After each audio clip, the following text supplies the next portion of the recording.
أعوذ بالله من الشيطان الرجيم. بسم الله الرحمن الرحيم.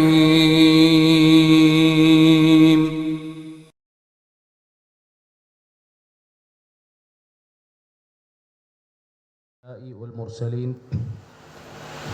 وعلى آله وأصحابه ومن استنى بسنته إلى يوم الدين أما بعد رب اشرح لي صدري ويسر لي أمري واحلل عقدة من لساني يفقه قولي.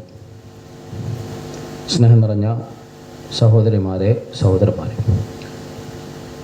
അല്ലാഹു സുബ്ഹാനഹു വ തആലയുടെ അപാരമായ അനുഗ്രഹം ഒന്നുകൊണ്ട് മാത്രം വീണ്ടും ഒരിക്കൽ കൂടെ അള്ളാഹുവിൻ്റെ ഗ്രന്ഥത്തെക്കുറിച്ച്, അള്ളാഹുവിൻ്റെ കലാമിനെ കുറിച്ച് പഠിക്കാൻ, ഒരുമിച്ച് കൂടാൻ നമുക്ക് തൗഫീഖ് ലഭിച്ചിരിക്കുകയാണ്. അൽഹംദുലില്ലാഹ്.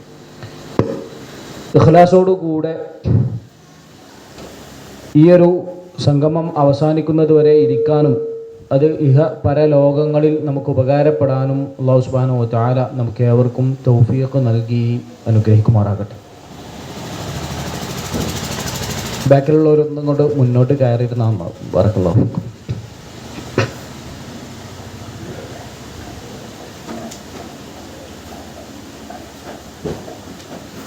സൂറത്തുൽ ഹജ്ജിലെ ആദ്യത്തെ വചനങ്ങളാണ് കഴിഞ്ഞ ക്ലാസ്സിൽ നമ്മൾ എടുത്തത്. ബാക്കിയുള്ള ആയത്തുകൾ നമുക്കൊന്ന് ഓതാം. രണ്ടായത്തുകൾ. ബിസ്മില്ലാഹിർ റഹ്മാനിർ റഹീം. വമിനൻ നാസി മൻ യുജാദിലു ഫില്ലാഹി ബിഗൈരി ഇൽമിൻ വയത്തബിഉ കുല്ല ശൈത്വാനിൻ മരീദ്. كتب عليه أنه من تولاه فأنه يضله ويهديه إلى عذاب السعير. ഒന്നുകൂടി ഒന്നോതാം. ബിസ്മില്ലാഹിർ റഹ്മാനിർ റഹീം.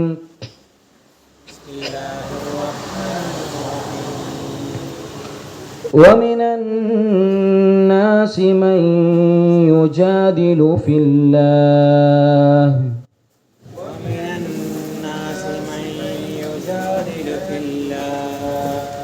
ومن الناس من يجادل في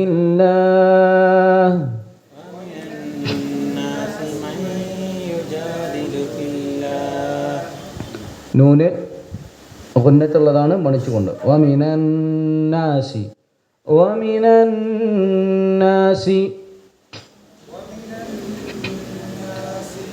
അടുത്തത് മൻ യുജാദിലു എന്നാണ്. നൂനിൻ്റെ മഖ്റജ്, അതിൻ്റെ ഉത്ഭവസ്ഥാനം നമ്മൾ പറഞ്ഞിരുന്നു, മുന്നിലാണ്. അതുപോലെ തന്നെ യാഉം ഏകദേശം മുമ്പിലാണ്.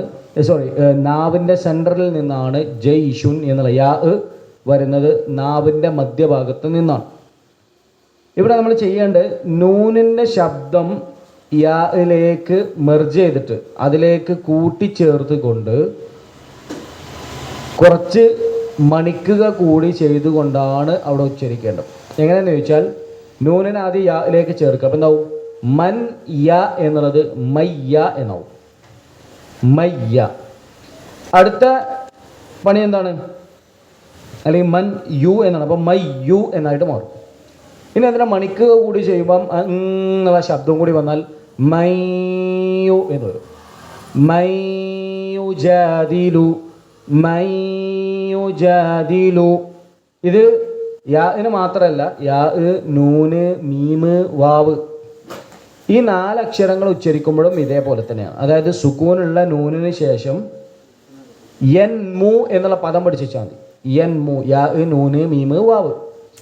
ഈ 4 അക്ഷരങ്ങളിൽ ഏതെങ്കിലും സുക്കൂനുള്ള മീമിന് ശേഷം വരികയാണെങ്കിൽ ഇതേപോലെയാണ് ചെയ്യേണ്ടത്. നൂനിൻ്റെ ശബ്ദം അതിലേക്ക് മെർജ് ചെയ്യുക, അഥവാ അതിലേക്ക് ചേർത്ത് ഉച്ചരിക്കുക. അപ്പം പ്ലസ് മ എന്നാണെങ്കിൽ മിൻ മ എന്നുള്ള മിമ്മ എന്നാവും. മിമ്മ. മണിക്ക കൂടി ചെയ്താൽ മിമ്മ. അതാണ് ഇവിടെ സംഭവിച്ചത്. അൻ മാ എന്നുള്ളത് അമ്മയതസാഅലൂൻ. അതെങ്ങനെയാണ് ഉണ്ടായിത്തീരുന്നത്? എന്ത്? അൻ പ്ലസ് മാ എന്നാണ് അമ്മയതസാഅലൂൻ എന്ന് നമ്മൾ ഓതുന്നത്. ശരിക്കും എന്താണ്? സുക്കൂനുള്ള ഒരു നൂനുണ്ട് അവിടെ, അൻ. അത് കഴിഞ്ഞിട്ട് ഫതഹുള്ള മീമ്. ഇത് രണ്ടും കൂടി ഒരുമിപ്പിച്ചു. അപ്പം എന്തായി? അമ്മ എന്നായിട്ട് മാറി. മണിക്ക കൂടി ചെയ്യുമ്പം അമ്മ. അതേപോലെ തന്നെയാണ് വാവാണെങ്കിലും അൻ വ എന്നാണ് അല്ല വാവാണെന്നുണ്ടെങ്കിലും അൻ പ്ലസ് വാവ് വരികയാണെന്നുണ്ടെങ്കിൽ. അതേപോലെ തന്നെ യാ നമ്മളിവിടെ പറഞ്ഞു വമിനൻ നാസി മൻ യു മയ്യുജാദിലു മയ്യുജാദിലു എന്നാണ് അവിടെ ഓതുന്നത്. അപ്പോൾ ശ്രദ്ധിക്കുക. വമിനൻ നാസി മയ്യുജാദിലു ഫില്ലാഹ്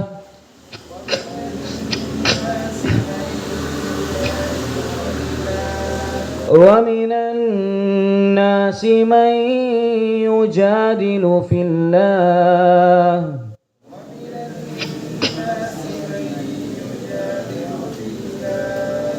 ഇവിടെ അല്ല എന്നാണല്ലോ നമ്മൾ പറയുന്നത്. ചിലയിടത്ത് ഇല്ല എന്ന് പറയും, ചിലയിടത്ത് അള്ളാഹ് എന്ന് പറയും. എന്താണ് വ്യത്യാസം? അല്ലെങ്കിൽ എവിടെയാണ് അള്ളാഹ് എന്ന് പറയാം, എവിടെയാണ് ഇല്ല എന്ന് പറയാം? ആർക്കെല്ലാം അറിയോ? കെസറാവും. തൊട്ട് മുമ്പുള്ള അക്ഷരത്തിന് അള്ളാഹ് എന്നുള്ളതിന് തൊട്ട് മുമ്പുള്ള അക്ഷരത്തിന് കെസറാണെങ്കിൽ ഇല്ല എന്ന് പറയും. ബിസ്മില്ല, അൽഹംദു ലില്ല, അൽഹംദു ലില്ല. നേരെ മറിച്ച് ഫസ്റ്റത്തെ അക്ഷരത്തിന് ഫതഹോ ബൊമ്പോ ഒക്കെ ആണെന്നുണ്ടെങ്കിൽ അള്ളാഹ് എന്നാണ് വരിക. അപ്പോൾ ഇവിടെ ഫില്ല എന്നുള്ളത് അതുകൊണ്ടാണ് അങ്ങനെ ഉച്ചരിക്കുന്നത്. ومن الناس من يجادل في الله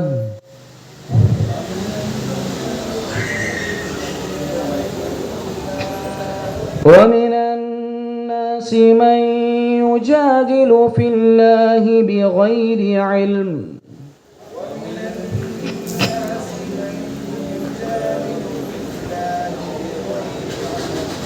ومن الناس من يجادل في الله بغير علم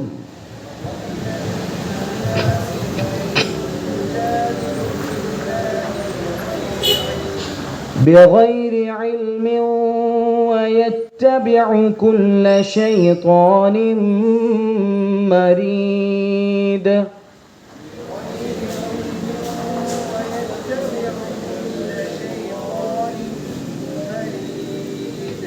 ഇവിടെ കൂട്ടി ഓതി എന്തിനു വെച്ചാൽ ഇൽമിൻ വ എന്നുള്ളത് മനസ്സിലാവാൻ വേണ്ടിയാണ്. ബിഗൈരി ഇൽമിൻ വ. ഇവിടെ എന്താ ചെയ്യണ്ടേ? മയ്യു എന്ന് പറഞ്ഞ പോലെ തന്നെ എന്താ ചെയ്യുക? ഇൽമിൻ വ, ഇൽമി വ എന്നാക്കുക ആദ്യം. മണിക്ക കൂടി ചെയ്യുമ്പം ഇൽമി വ ഇൽമി വയത്തബിഉ കുല്ല ശൈത്താനിൻ മരീദ്.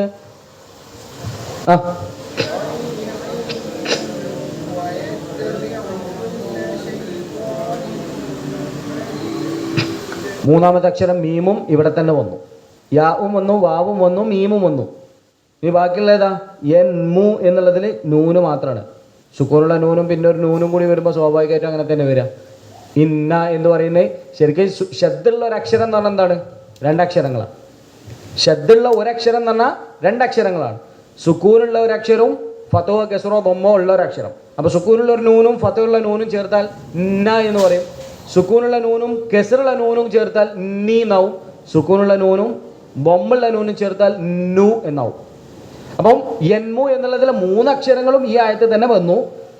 സുക്കൂനിന് ശേഷം സുക്കൂനുള്ള നൂനിന് ശേഷം യാ വന്നു, തൻവീനിന് ശേഷം വാവ് വന്നു, അതുപോലെ തന്നെ തൻവീനിന് ശേഷം മീമും വന്നു. അപ്പോൾ ഇവിടെയും ഓതേണ്ട അതേ നിയമപ്രകാരം തന്നെയാണ്.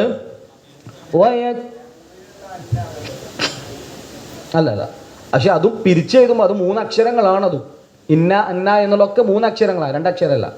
ആ പിന്നെ സുക്കൂനുള്ള നൂന് പിന്നെ ഫതയുള്ള നൂന് ഇതാവുമ്പോഴാണ് ഇന്ന അല്ലെങ്കിൽ അന്ന എന്നൊക്കെ വരുന്നത്. ഓക്കെ. അപ്പോൾ ويتبع كل شيطان مريد.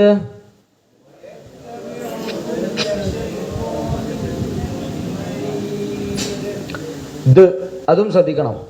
ബാക്കിയുള്ള അക്ഷരങ്ങളൊക്കെ ഒന്ന് ഖുൽ അഊദു ബിറബ്ബിന്നാസ് ആ നിർത്തൽ പോലെ എന്ത് ചെയ്യരുത്, മരീദ് അതുപോലെ അവിടെ എന്ന് കേൾക്കണം. കൽക്കലയുടെ അക്ഷരമാണ്. നമ്മൾ പറഞ്ഞിട്ടുണ്ട് സുക്കൂനുള്ള ഈ കൽക്കലയുടെ അക്ഷരങ്ങൾക്ക് സുക്കൂന് ലഭിക്കുമ്പോൾ അത് ക്ലിയർ ആയിട്ട് കേൾക്കണം. അപ്പോൾ അവസാനിപ്പിക്കുമ്പോൾ എന്താ വരിക, വയത്തബിഉ കുല്ല ശൈത്വാനിൻ മരീദ്.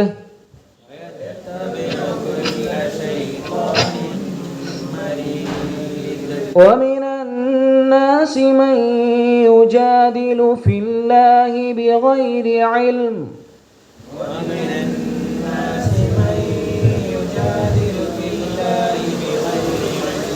ويتبع كل شيطان مريد.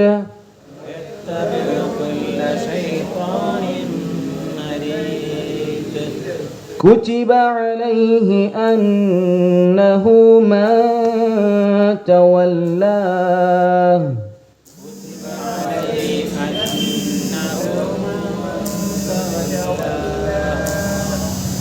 كتب عليه أنه من تولاه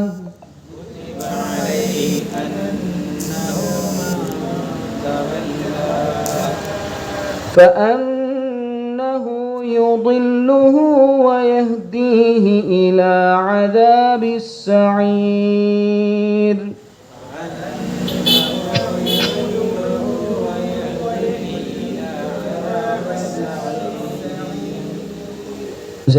ഇവിടെ ശ്രദ്ധിക്കണം. ഒന്ന് അന്നഹു നൂന് ശബ്ദുണ്ട്, മണിച്ചുകൊണ്ട് തന്നെ അവിടെ ഓതണം. കുതിബ അലൈഹി അന്നഹു അതുപോലെ കുതിബ അലൈഹി അന്നഹു.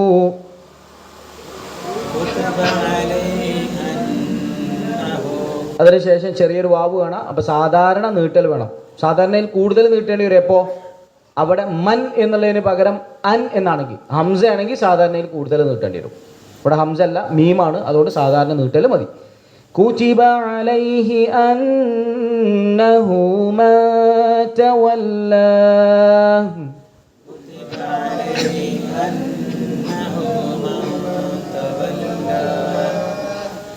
ഇവിടെ സുക്കൂനുള്ള നൂന് ശേഷം താ ആണ് വന്ന് താ. ഇത് രണ്ടും ഉച്ചരിക്കുന്നിടത്ത് നേരത്തെ പറഞ്ഞത് ഇദ്ഗാമിന്റെ നിയമങ്ങളായിരുന്നു. ഇദ്ഗാമ ചെയ്യാൻ രണ്ടും കൂടി ഒന്നിപ്പിക്കുക എന്നാണ് അർത്ഥം. ഇവിടെ ചെയ്യേണ്ട ഇഖ്ഫ ആണ്. അതായത് സുക്കൂനുള്ള നൂനിന്റെ ശബ്ദം കുറച്ച് മറച്ചു വെക്കുക, എന്നിട്ട് മണിച്ചിട്ട് ഓതുക. അപ്പൊ രണ്ടും തമ്മിലുള്ള വ്യത്യാസം ഉച്ചരിക്കുമ്പോൾ ശ്രദ്ധിക്കട്ടോ. ഒന്ന് ഇദ്ഗാമിന്റെ മൈ യു എന്നാണ്. ഇവിടെ നൂനിന്റെ ശബ്ദം കേൾക്കുന്നുണ്ടോ? മൈ യു എന്ന് കേൾക്കുന്നേ ഇല്ല. മൈ യു ജാദിലു, അതായത് മാ കഴിഞ്ഞിട്ട് ശബ്ദമുള്ള ഒരു യാ പോലെയാണ് ഉച്ചരിക്കുന്നത്. മൈ യു ജാദിലു മൈ യു ജാദിലു. അതുപോലെ തന്നെ ബിഗൈരി ഇൽമിൻ വ ഇൽമിൻ വ, നേരെ ശബ്ദമുള്ള ഒരു വാവ് പോലെ അവിടെ ഒരു മണിക്കൽ വരും എന്ന് മാത്രം. എന്നാൽ ഇവിടെ അങ്ങനെയല്ല. ഇവിടെ ഓതുമ്പം എന്നുള്ളത് കുറച്ചിങ്ങനെ മറച്ചു വെച്ചിട്ട് ആ ശബ്ദം ക്ലിയർ ആയിട്ട് ഉച്ചരിക്കൂല. മൻ തവല്ലാഹു എന്ന് പറയില്ല, മൻ തവല്ലാഹു. അപ്പൊ ക്ലിയർ ആയിട്ട് ഉച്ചരിക്കുന്നുണ്ട്. ക്ലിയർ ആക്കാതെ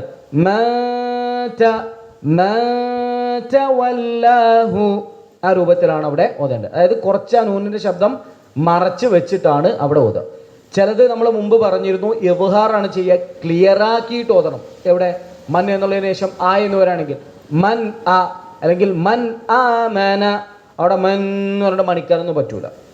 അതിന് അക്ഷരങ്ങളും നമ്മൾ പറഞ്ഞു. ഹൽക്കിൽ നിന്ന് വരുന്ന 6 അക്ഷരങ്ങൾ ഹംസ, അതുപോലെ തന്നെ ആ, ഗൈന്, ഹ, ഖ, അതുപോലെ തന്നെ പിന്നെ ഐന്, ഗൈന്, ഹ, ഖ, ഹംസ, അതുപോലെ ഹ. ഈ 6 അക്ഷരങ്ങൾ, അതായത് ഈ ആ എന്നുള്ള അക്ഷരവുമായി ബന്ധപ്പെട്ട 6 അക്ഷരങ്ങളാണ്. അത് 6ഉം വരുന്ന ഹൽക്കിൽ നിന്നാണ്. അത് സുക്കൂനുള്ള നൂനിന് ശേഷം വരാണെങ്കിൽ എന്ത് ചെയ്യണം? ക്ലിയർ ആക്കിയിട്ടാണ് ഓതേണ്ടത്. വേറെ ചില അക്ഷരങ്ങൾ നമ്മൾ പറഞ്ഞു, അതിൻ്റെ ആ ശബ്ദം പോലും കേൾക്കാതെ എന്ത് ചെയ്യണം? അടുത്ത അക്ഷരത്തിലേക്ക് മെർജ് ചെയ്യണം. അതാണ് യൻ മു എന്നുള്ള 4 അക്ഷരങ്ങൾ. ഇതെന്തിനാ വീണ്ടും വീണ്ടും പറയണമെന്ന് വെച്ചാൽ കുറേ പ്രാവശ്യം ഒക്കെ പറയുമ്പോൾ നമുക്കത് മനസ്സിലാവും. അപ്പോൾ നമ്മൾ ഓതുമ്പോൾ ശ്രദ്ധിക്കുകയും ചെയ്യും. ഇപ്പം എന്തായാലും ഇങ്ങനൊരു നിയമങ്ങൾ ഉണ്ട് എന്നുള്ളതും ഇദ്ഹാർ എന്താണ് എന്നുള്ളതൊക്കെ ഏകദേശം ഒരു ക്ലിയർ ആയി വന്നിട്ടുണ്ടാവും. ഇങ്ങനെ ഒരു 3-4 ക്ലാസ്സുകൾ ഇങ്ങനെ കേൾക്കുമ്പോൾ ഇദ്ഹാറിൻ്റെ അക്ഷരങ്ങൾ ക്ലിയർ ആവും, ഇദ്ഗാമിൻ്റെ അക്ഷരങ്ങൾ ക്ലിയർ, ഇങ്ങനെ തന്നെയാണ് ഇത് ക്ലിയർ ആയി പോവുക. ഇതിപ്പോൾ തജ്വീദൊന്നും ഇന്നെ കൊണ്ട് പഠിച്ചാൽ കൂടൂല എന്ന് ആരും വിചാരിക്കണ്ട, നമ്മളൊക്കെ വിചാരിച്ചാൽ നടക്കും. അബ്ദുൽ മുഹ്സിൻ അബ്ബാദ് ഹഫിദുല്ലാഹു തആല പറയുന്നുണ്ട്, അദ്ദേഹത്തോട് ഖുർആന് പ്രായമായിട്ടൊക്കെ പഠിക്കാൻ പറ്റുമോ എന്ന് ചോദിക്കുന്ന സമയത്ത് അദ്ദേഹം പറയുന്നത് 50 വയസ്സായാൽ പഠിക്കാൻ പറ്റുമെന്ന് ഉറപ്പാണ്. കാരണം ഞാൻ ഖുർആൻ മുഴുവൻ ഹിഫ്ലാക്കി 50 വയസ്സിന് ശേഷമാണ്. അപ്പോൾ വിചാരിച്ചാൽ നമുക്കൊക്കെ പറ്റും, തജ്വീദ് അനുസരിച്ച് ഓതാനും ഹിഫ്ലാക്കാനും ഒക്കെ നമ്മൾ മനസ്സ് വെച്ചാൽ സാധിക്കും എന്നുള്ളതിന് ഒരുപാട് തെളിവുകൾ നമുക്ക് കാണാൻ സാധിക്കും. ഓക്കെ, അപ്പോൾ ഇവിടെ ഈ രൂപത്തിലാണ് ഓതേണ്ടത്. ഒന്നുകൂടെ, കുതിബ അലൈഹി അന്നഹു മൻ തവല്ലാ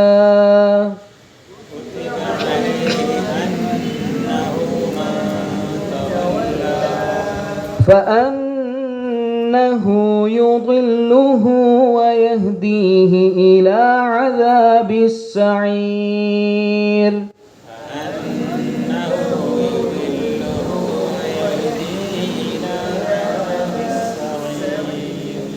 ഇവിടെ ഫഅന്നഹു നൂന് ശ്രദ്ധിക്കണം. അതേപോലെ കഴിഞ്ഞിട്ട് ചെറിയ വാവുണ്ട്, സാധാരണ നീട്ടൽ വരണം. യുദില്ലുഹു എന്ന് കഴിഞ്ഞിട്ടും സാധാരണ വാവുണ്ട്, അവിടെയും ചെറിയ നീട്ടൽ വരണം. فأنه يضله ويهديه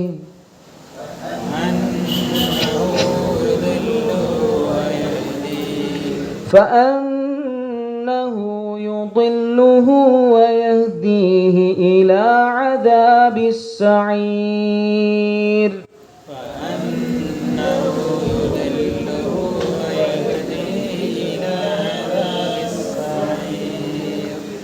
ഇവിടെ നിർത്തുന്ന സമയത്ത് സഈർ അല്ല, സഈർ ര എന്നുള്ള ശബ്ദമാണ് വരേണ്ടത്. കഴിഞ്ഞ ക്ലാസ്സിൽ നമ്മൾ സൂചിപ്പിച്ചിരുന്നു, റാഇന് കെസറ് കിട്ടിയാൽ അതേപോലെ തന്നെ സുക്കൂനുള്ള റാഇൻ്റെ തൊട്ട് മുമ്പ് കെസറ് വന്നാലും ര എന്നാണ് ഉച്ചരിക്കേണ്ടത്. ഉദാഹരണത്തിന് നസ്റില്ലാഹി, റാഇന് കെസറാണ്, നസ്റില്ലാഹി എന്ന് പറയില്ല. മിൻ ഷർരി എന്നേ പറയുള്ളൂ. മിൻ ഷർറി തെറ്റാണ്, മിൻ ഷർറിൻ നഫാസാത്തി തെറ്റാണ്, മിൻ ഷർരി.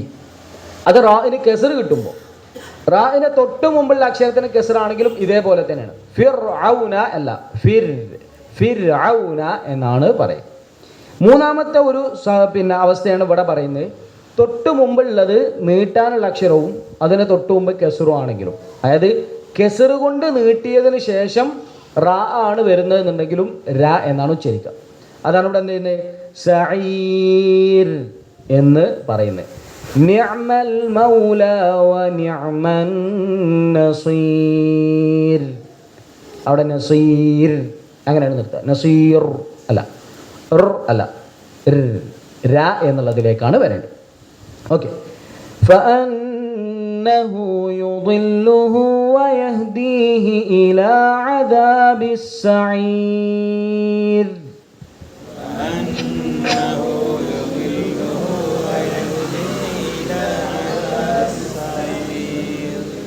ജമീൽ. ഇപ്പം കഴിഞ്ഞ ക്ലാസ്സിൽ സൂറത്തുൽ ഹജ്ജിൻ്റെ തുടക്കവുമായി ബന്ധപ്പെട്ടുള്ള വിഷയങ്ങളൊക്കെ നമ്മൾ സൂചിപ്പിച്ചു. ബസ്മലയുമായി ബിസ്മിയുമായി ബന്ധപ്പെട്ട വിഷയം, അതുപോലെ സൂറത്തുകളുടെ നാമങ്ങളുമായി ബന്ധപ്പെട്ട വിഷയങ്ങൾ, അതുപോലെ തന്നെ മക്കിയായിട്ടുള്ള സൂറത്തുകളും മദനിയായിട്ടുള്ള സൂറത്തുകളും അതറിയുന്നതിൻ്റെ പ്രാധാന്യവും ഒക്കെ നമ്മൾ പറഞ്ഞു. ശേഷം ഇതിലെ ആദ്യത്തെ ആയത്ത് തന്നെ അല്ലാഹു സുബ്ഹാനഹു വ തആല ഭൂലോകത്തുള്ള സർവ്വ മനുഷ്യരെയും അഭിസംബോധന ചെയ്തുകൊണ്ട് അവരോട് പറയുകയാണ്, യാ അയ്യുഹന്നാസു ഇത്തഖൂ റബ്ബക്കും, ഹേ മനുഷ്യരെ നിങ്ങൾ അള്ളാഹുവിനെ സൂക്ഷിക്കുക, അല്ലെങ്കിൽ നിങ്ങളുടെ രക്ഷിതാവിനെ സൂക്ഷിക്കുക. ഇന്ന സൽസലത്തസ്സാഅതി ശൈഉൻ അദീമുൻ, കാരണം തീർച്ചയായും പരലോകത്തെ ഖിയാമത്ത് നാൾ സംഭവിക്കുന്നതിന് തൊട്ട് മുമ്പ് സംഭവിക്കാൻ പോകുന്ന ആ ഒരു ഭയങ്കരമായ പ്രകമ്പനം അതൊരു ചില്ലറ കാര്യമല്ല. ഷൈഉൻ അദീം, അത് ഭയങ്കരമായ ഒരു വിഷയം തന്നെയാണ് എന്നാണ് അല്ലാഹു സുബ്ഹാനഹു വ തആല പറയുന്നത്. എന്നിട്ട് ആ ദിവസത്തെ ഒന്നുകൂടി വിശദീകരിക്കണം, ആ ദിവസത്തെ സാഹചര്യങ്ങളെ, അവസ്ഥകളെയൊക്കെ. യൗമ തറൗനഹ, ആ ഒരു സൽസലത്ത്, ആ ഒരു പ്രകമ്പനം നീ കാണുന്ന അവസ്ഥയിൽ, ആ ഒരു ദിവസം തദ്ഹലു കുല്ലു മുർദിഅത്തിൻ അമ്മാ അർദഅത്, അന്നേ ദിവസം പാല് കൊടുത്തുകൊണ്ടിരിക്കുന്ന എല്ലാ സ്ത്രീകളും അവരുടെ കുട്ടികളെക്കുറിച്ച് അശ്രദ്ധരാകുന്ന അവസ്ഥയാണ്. അതുപോലെ തന്നെ പ്രസവം അല്ലെങ്കിൽ ഗർഭം ധരിച്ചിട്ടുള്ള എല്ലാ സ്ത്രീകളും, ആ കുല്ലു എന്നുള്ള പദം ശ്രദ്ധിക്കണം. ഇത് ഏതെങ്കിലും ഒരു റെയർ ആയിട്ടുള്ള ഇൻസിഡൻറ്റിനല്ല സൂചിപ്പിക്കുന്നത്. ലോകത്ത് ആ ഒരു സാഹചര്യത്തിൽ പറയുന്ന എല്ലാവരെയും ഉൾക്കൊള്ളുന്നതാണ് കുല്ലു എന്നുള്ളത്. അത് ഷുമൂലിയത്ത് അഥവാ എല്ലാത്തിനെയും ഉൾക്കൊള്ളുന്ന ഒരു പദമാണ് കുല്ലു എന്നുള്ളത് അറബി ഭാഷയിൽ. ഓക്കെ,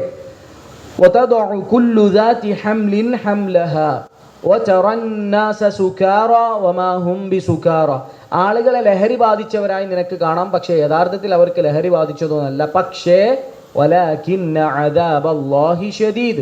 തീർച്ചയായും അള്ളാഹു സുബ്ഹാനഹു വ തആലയുടെ ശിക്ഷ അത് അതികഠിനമാണ്, കഠിനമായ ശിക്ഷയാണ് അള്ളാഹുവിൻ്റെ ശിക്ഷ എന്ന് പറഞ്ഞുകൊണ്ടാണ് കഴിഞ്ഞ ക്ലാസ്സിൽ നമ്മൾ അവസാനിപ്പിച്ചത്. പിന്നീട് അള്ളാഹു സുബ്ഹാനഹു വ തആല ശ്രദ്ധ ക്ഷണിക്കുന്നത് അള്ളാഹു സുബ്ഹാനഹു വ തആലയുടെ വിഷയത്തിൽ ഒരറിവുമില്ലാതെ തർക്കിച്ചു കൊണ്ടിരിക്കുന്ന ആളുകളെ കുറിച്ച് പറഞ്ഞുകൊണ്ടാണ്. ഒമിനന്നാസി, മനുഷ്യരിൽ ചിലരുണ്ട്. ഇവിടെ മിൻ എന്നുള്ളത് തബഈദിയാണ്, അഥവാ ബഅദു, ചില ആളുകൾ എന്ന അർത്ഥത്തിലാണ്. മിനന്നാസ്, മനുഷ്യരിലുണ്ട്. കാരണം എന്താ, എല്ലാ മനുഷ്യരും അങ്ങനെയല്ല. ഇനി പറയാൻ പോകുന്നൊരു വിഷയമുണ്ട്, അത് ചില മനുഷ്യരുടെ അവസ്ഥയാണ്, അല്ലാതെ എല്ലാ മനുഷ്യന്മാരും അങ്ങനെയല്ല. നേരത്തെ കുല്ലു എന്ന് പറഞ്ഞപ്പോൾ എല്ലാവരുമാണ്. മിനന്നാസ് എന്ന് പറയുമ്പോൾ മനുഷ്യരിലുണ്ട് ചിലർ. മിനന്നാസി മൻ യുജാദിലു ഫില്ലാഹ്. ജാദല എന്ന് പറഞ്ഞാൽ തർക്കിക്കുക എന്നാണ് അർത്ഥം. ജദല തർക്കിച്ചു, ജാദല തർക്കിച്ചു എന്നാണ്. രണ്ടും തമ്മിലുള്ള വ്യത്യാസം എന്ന് പറഞ്ഞാൽ, മൂന്നക്ഷരമുള്ള ഒരു പദത്തിൽ ഒന്നാമത്തെ അക്ഷരത്തിന് ശേഷം ഒരു അലിഫ് ചേർത്ത് പറയുമ്പം അപ്പുറത്തും ഇപ്പുറത്തും ഒരാൾ ഒരു അഭിമുഖീകരിച്ചു കൊണ്ടുള്ള ഒരു സംഭാഷണത്തെക്കുറിച്ച് പറയുമ്പോഴാണ് കൂടുതലും ഈ ഒരു ഫോം ഉപയോഗിക്കുക. ജദല എന്നുള്ളതിന് പകരം ജാദല എന്ന് ഉപയോഗിക്കുന്ന അപ്പോഴാണ്, അങ്ങോട്ടും ഇങ്ങോട്ടും തർക്കിക്കുക എന്നുള്ള അർത്ഥത്തിൽ. ഓക്കെ, മൻ യുജാദിലു ഫില്ലാഹി, ഫില്ലാഹ് അള്ളാഹുവിൻ്റെ വിഷയത്തിൽ. അപ്പോൾ അള്ളാഹു സുബ്ഹാനഹു വ തആലയുമായി ബന്ധപ്പെട്ട വിഷയങ്ങളിൽ തർക്കിക്കുന്ന ചിലരുണ്ട്. എന്നാൽ അറിഞ്ഞുകൊണ്ട് തർക്കിക്കാണോ? അല്ല, അറിഞ്ഞുകൊണ്ട്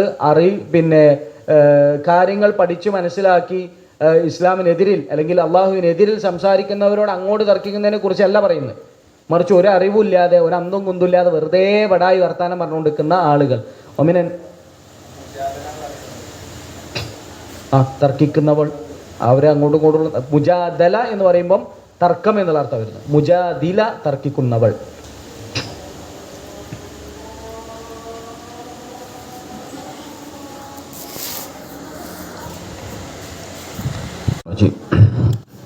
നമ്മൾ പറഞ്ഞു നിർത്തിയത്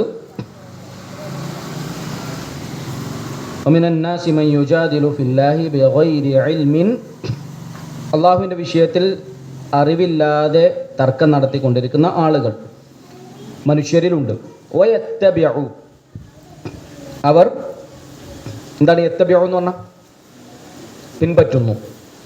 കുല്ല ശൈത്വാനിൻ മരീദിൻ, കുല്ല എല്ലാ, ഷൈത്വാനിൻ പിശാചുക്കളെയും, മരീദ്, മരീദ് പറഞ്ഞാൽ ധിക്കാരികളായിട്ടുള്ള, ധിക്കാരശീലരായിട്ടുള്ളവർ. ഇതൊക്കെ വലിയ ചിന്തിക്കുന്നവർക്ക് കുറേ കാര്യങ്ങളുണ്ടാവും. യത്തബിഉ കുല്ല ശൈത്വാനിൻ മരീദ്, അള്ളാഹുവിൻ്റെ വിഷയത്തിൽ അറിവില്ലാതെ സംസാരിക്കുകയും എല്ലാ പിശാചുക്കളെയും പിന്തുടരുന്ന ചിലർ മനുഷ്യരിലുണ്ട് എന്ന് പറയുമ്പോൾ സുബ്ഹാനല്ലാഹ്. കുതിബ അലൈഹി, കുതിബ എന്ന് പറഞ്ഞാൽ എഴുതപ്പെട്ടു എന്നാണ് അർത്ഥം. കതബ എഴുതി, കുതിബ എഴുതപ്പെട്ടു. ഇത് മറ്റൊരർത്ഥത്തിൽ ഇസ്ലാമിൽ ഉപയോഗിക്കപ്പെടാറുണ്ട്. അത് നിയമമാക്കപ്പെട്ടു എന്നുള്ള അർത്ഥത്തിൽ. കുതിബ അലൈക്കുമുൽ ഖിതാലു, യുദ്ധം നിങ്ങളുടെ മേൽ നിയമമാക്കപ്പെട്ടു. പെട്ടെന്ന് എല്ലാവർക്കും അറിയാവുന്ന ഒരാൾക്ക്, യാ അയ്യുഹല്ലദീന ആമനു കുതിബ അലൈക്കുമുസ് സിയാമു കമാ കുതിബ അലല്ലദീന മിൻ ഖബ്ലിക്കും, നിങ്ങളുടെ മുമ്പുള്ളവർക്ക് അവരുടെ മേൽ നിർബന്ധമാക്കപ്പെട്ടതുപോലെ എന്നാണല്ലോ അർത്ഥം പറയുന്നത്, അല്ലേ? എഴുതപ്പെട്ടതുപോലെ എന്നല്ലല്ലോ, അവിടെ നിയമമാക്കപ്പെട്ടതുപോലെ, അവർക്ക് നിർബന്ധമാക്കപ്പെട്ടതുപോലെ നിങ്ങൾക്കും നിർബന്ധമാക്കപ്പെട്ടു. അപ്പോൾ കുതിബ അലൈഹി, അവൻ്റെ മേൽ നിയമമാക്കപ്പെട്ടു, അല്ലെങ്കിൽ അവൻ്റെ മേൽ എഴുതപ്പെട്ടു, രേഖപ്പെടുത്തപ്പെട്ടു, അല്ലെങ്കിൽ അവൻ്റെ മേൽ നിർബന്ധമാക്കപ്പെട്ടു. എന്താണ് വിഷയം? ആരെ കുറിച്ചാണ് പറയുന്നത്? ഷൈത്വാൻ, പിശാചുക്കളെ കുറിച്ച്. അപ്പോൾ പിശാചിൻ്റെ മേൽ എഴുതപ്പെട്ടിരിക്കുന്ന വിഷയം, രേഖപ്പെടുത്തപ്പെട്ടിരിക്കുന്ന വിഷയം, അന്നഹു തീർച്ചയായും അവൻ, മൻ തവല്ലാഹു, മൻ എന്ന് പറഞ്ഞാൽ ആര് എന്നാണ്, നക്കിറയാണ്, അതായത് അനിർണിതമാണ്. ആര് എന്ന് പറയുമ്പോൾ ഭൂലോകത്ത് ആരും ആവാം, ഭൂലോകത്തെ ആരുമാകാം. മൻ തവല്ലാഹു, തവല്ല പിന്തുടർന്നു, തവല്ലാഹു അവനെ പിന്തുടർന്നു. അപ്പോൾ ഭൂലോകത്ത് ഏതൊരു മനുഷ്യനാണെങ്കിലും ആരായാലും പിശാചിനെ ആരെങ്കിലും പിന്തുടർന്നുവോ, യുദില്ലുഹു, ദല്ല എന്ന് പറഞ്ഞാൽ വഴി പിഴച്ചു. അതിൻ്റെ ഫിഅലു മുദാരി വരെ വർത്തമാനകാല ക്രിയ വരിക യദില്ലു എന്നാണ്. യദില്ലു, ഇത് യുദില്ലു എന്ന് പറഞ്ഞ് അത് അദല്ല എന്നുള്ള പദത്തിൽ നിന്നാണ് വരുന്നത്. എന്താ രണ്ടും തമ്മിലുള്ള വ്യത്യാസം? വല്ല എന്ന് പറഞ്ഞാൽ പിഴച്ചു എന്നർത്ഥം, അദല്ല എന്ന് പറഞ്ഞാൽ പിഴപ്പിച്ചു എന്നാണ് അർത്ഥം. വല്ല പിഴച്ചു, അവല്ല പിഴപ്പിച്ചു. അപ്പോൾ പുറത്തുനിന്ന് ഒരാൾ ചെയ്യുമ്പോഴാണ് ആ എന്ന് സാധാരണ അറബി ഭാഷയിൽ ക്രിയയിൽ ചേർത്ത് പറയാം, മനസ്സിലാക്കി വെച്ചോളൂ. ഉദാഹരണം, ജലസ ഇരുന്നു, അജിലസ ഇരുത്തി, കാമ എണീറ്റു, അകാമ എണീപ്പിച്ചു. ഇതേ രൂപത്തിലാണ്. ദറസ പഠിച്ചു, അദറസ പഠിപ്പിച്ചു. ഈ രൂപത്തിൽ ഓരോ പദങ്ങളും കിട്ടി നമുക്ക് എന്ത് ചെയ്യാം? അലിമ അറിഞ്ഞു, അലമ അറിയിച്ചു. ഇതേപോലെയാണ് എന്ത് വരുന്നത്? ഇതും വരുന്നത്. ദൊല്ല പിഴച്ചു, അവല്ല പിഴപ്പിച്ചു. അതിൻ്റെ ഫിഅലു മുദാരിയാണ്, വർത്തമാനകാല ക്രിയയാണ് യുദില്ലു. അപ്പോൾ എന്താ അർത്ഥം? എന്തായിരിക്കും? അവല്ല പിഴപ്പിച്ചു, അതിൻ്റെ പ്രസൻ്റ് ആണ്, പ്രസൻറ്റ് ഫോമാണ്, വർത്തമാനകാല രൂപമാണ് യുദില്ലു. അപ്പം എന്തായിരിക്കും അർത്ഥം? പിഴപ്പിക്കുന്നു. അവല്ലു അത് ഏറ്റവും വഴിപിഴച്ചവൻ എന്നുള്ള, അത് ക്രിയയായിട്ടാണ് വരുന്നത്, അല്ല നൗണായിട്ടാണ്. ഇസ്മുത്ത ഫൈൽ, അതായത് പിന്നെ അള്ളാഹു അക്ബർ എന്ന് പറയുന്നു. അക്ബർ ഏറ്റവും വലിയവൻ, അതേ അർത്ഥത്തിലാണ് അവല്ലു ഏറ്റവും വഴിപിഴച്ചവൻ എന്നർത്ഥത്തിൽ. ഓക്കെ. ഫഅന്നഹു യുദില്ലുഹു, അതായത് ആരെങ്കിലും പിശാചിനെ പിന്തുടർന്നാൽ അവൻ എന്താ ചെയ്യാൻ പോകുന്നത്? യുദില്ലുഹു, അവനവനെ വഴിപിഴപ്പിക്കും. വയഹ്ദീഹി, ഹദ എന്ന് പറഞ്ഞാൽ വഴി കാണിച്ചു എന്നാണ് അർത്ഥം. പക്ഷെ പൊതുവെ ഹുദ എന്നുള്ള പദം ഉപയോഗിക്കാറ് എന്തിനാണ്? ഹിദായത്ത്, സന്മാർഗം എന്ന അർത്ഥത്തിലാണ്. പക്ഷെ നെഗറ്റീവ് ആയിട്ടുള്ള അർത്ഥത്തിലും അത് ഉപയോഗിക്കും എന്നുള്ളതിന് തെളിവാണെന്ത്? ഈ ആയത്ത്. യഹ്ദീഹി എന്നുള്ളത് തെറ്റായ വിഷയങ്ങളിലേക്ക് വഴി കാണിക്കുന്നതിനെയും യഹ്ദി എന്നുള്ള പദം അറബി ഭാഷയിൽ ഉപയോഗിക്കപ്പെടും തെളിവാണ് ഈ ആയത്ത്. യഹ്ദീഹി ഇലാ അദാബി സഈർ, സഈറിലേക്ക്, അഥവാ അദാബ് എന്ന് പറഞ്ഞാൽ എന്താണ്? അദാബ് പറഞ്ഞാൽ ശിക്ഷ, സഈർ പറഞ്ഞാൽ ജ്വലിക്കുന്ന. സൂറത്തു അൽ മുൽക്കിലൊക്കെ കാണാം, ഇദാ ഉൽഖൂ ഫീഹാ സമിഉ ലഹാ ഷഹീഖൻ വഹിയ തഫൂർ തകാദു തമയ്യസു മിൻ, അവിടെ തൊട്ട് മുമ്പുള്ള ആയത്തിലാണ് അദാബി സഈർ വലില്ലദീന കഫറൂ ബിറബ്ബിഹിം അദാബു ജഹന്നമ വബിഅ്സൽ മസീർ. ആയത്ത് കിട്ടുന്നില്ല. ഏതായാലും സഈർ എന്ന് പറഞ്ഞാൽ അപ്പം നരകത്തിൻ്റെ ഒരു സ്വഭാവമാണ്, ജ്വലിക്കുന്ന ശിക്ഷയായിരിക്കും, അല്ലെ ശിക്ഷയിലേക്കും അവനെന്ത് ചെയ്യും? അവരെ വഴി നടത്തുന്നതാണ് എന്നർത്ഥം. മൊത്തത്തിൽ അർത്ഥം പറഞ്ഞാൽ കുതിബ അലൈഹി, അവൻ്റെ മേൽ എഴുതപ്പെട്ടിരിക്കുന്നു, അഥവാ പിശാചിൻ്റെ വിഷയത്തിൽ, അന്നഹു മൻ തവല്ലാഹു ഫഅന്നഹു യുദില്ലുഹു വയഹ്ദീഹി ഇലാ അദാബി സഈർ, ആരെങ്കിലും ഓനെ പിന്തുടർന്നാൽ അവൻ അവരെ വഴിപിഴപ്പിക്കുകയും എന്നിട്ട് എന്ത് ചെയ്യും? അവസാനം നരകശിക്ഷയിലേക്ക് എത്തിക്കുകയും ചെയ്യുന്നതാണ് എന്നുള്ളത്. ഇവിടെ മിനന്നാസി മൻ യുജാദിലു ഫില്ലാഹി ബിഗൈരി ഇൽമിൻ വയത്തബിഉ കുല്ല ശൈത്വാനിൻ മരീദ്. അമാനി മൗലവി റഹ്മത്തുള്ളാഹി അലൈഹി ഇതിന് കൊടുക്കുന്ന തഫ്സീർ ഒന്ന് വായിച്ചാൽ തന്നെ കുറേ കാര്യങ്ങൾ നമുക്ക് കിട്ടും. എന്ന് ആ ഒരു പിന്നെ വളരെ കുറച്ചേ ഉള്ളൂ, അതൊന്ന് വായിച്ചു പോവാം. അള്ളാഹുവിൻ്റെ വിഷയത്തിൽ എന്നാണല്ലോ പറയുന്നത്, അള്ളാഹുവിൻ്റെ വിഷയത്തിൽ തർക്കിക്കുന്നവൻ, അള്ളാഹുവിൻ്റെ പ്രവർത്തനങ്ങൾ, അവൻ്റെ ശക്തി മഹാത്മ്യങ്ങളെ കുറിക്കുന്ന മഹൽ ഗുണങ്ങൾ, അതായത് അള്ളാഹുവിൻ്റെ പ്രവർത്തനങ്ങളും സിഫാത്തുകളും, അള്ളാഹുവിൻ്റെ അസ്മാകൾ, സിഫാത്തുകൾ, പ്രവർത്തനങ്ങളൊക്കെ, ഈ വിഷയത്തിലൊക്കെ തർക്കിക്കുന്നവർ, അവൻ്റെ മതകാര്യങ്ങൾ, ദീനിയായിട്ടുള്ള വിഷയങ്ങളും ആദിയായവയെല്ലാം അള്ളാഹുവിൻ്റെ കാര്യത്തിൽ ഉൾപ്പെടുന്നു. അപ്പൊ അള്ളാഹുവിന്റെ കാര്യത്തിൽ തർക്കിക്കുന്നവൻ എന്ന് പറയുമ്പം ഇതൊക്കെ അതിൽ ഉൾപ്പെടും, ഇതല്ലാത്തത് ഉൾപ്പെടും. അള്ളാഹുവിന്റെ അസ്മാകളുമായി ബന്ധപ്പെട്ട്, അള്ളാഹുവിന്റെ സിഫാത്തുകളുമായി ബന്ധപ്പെട്ട്, അള്ളാഹുവിന്റെ പ്രവർത്തനങ്ങളുമായി ബന്ധപ്പെട്ടൊക്കെ അറിവില്ലാതെ സംസാരിക്കുന്നവർ ഇതിൽ ഉൾപ്പെടും എന്നർത്ഥം. അള്ളാഹുവിന്റെ കാര്യത്തിൽ ഉൾപ്പെടുന്നു. സത്യവിശ്വാസം, സദാചാരം, ധാർമ്മിക ബോധം മുതലായവയിൽ നിന്ന് മനുഷ്യരെ അകറ്റി നിർത്തുവാൻ പരിശ്രമം നടത്തുക, നിർമ്മത നിരീശ്വര സിദ്ധാന്തങ്ങൾ പ്രചരിപ്പിക്കുക. ഇതൊക്കെ കേൾക്കുമ്പോൾ നമുക്ക് ഇന്ന് മാനുവൽ റഹ്മത്തുള്ളാഹി എഴുതിയാന്നിങ്ങനെ തോന്നും. അന്ധവിശ്വാസങ്ങളും അനാചാരങ്ങളും നിലനിർത്തുവാൻ യത്നിക്കുക, ശരിയായ അറിവോ ലക്ഷ്യമോ ന്യായമോ കൂടാതെയുള്ള തർക്കങ്ങൾ നടത്തുക, സത്യത്തിലും ലക്ഷ്യത്തിലും സംശയം ജനിപ്പിക്കുന്ന വിമർശനങ്ങൾ നടത്തുക എന്നിങ്ങനെയുള്ള ദുസ്സമ്പ്രദായക്കാരായ ഏതുതരം പിശാചുക്കളെയും അവർ മനുഷ്യവർഗത്തിൽപ്പെട്ടവരാകട്ടെ ജിന്നുവർഗത്തിൽപ്പെട്ടവരാകട്ടെ പിന്തുടരുന്നവരെ ഈ വചനം ശക്തിയായി താക്കീത് ചെയ്യുന്നു.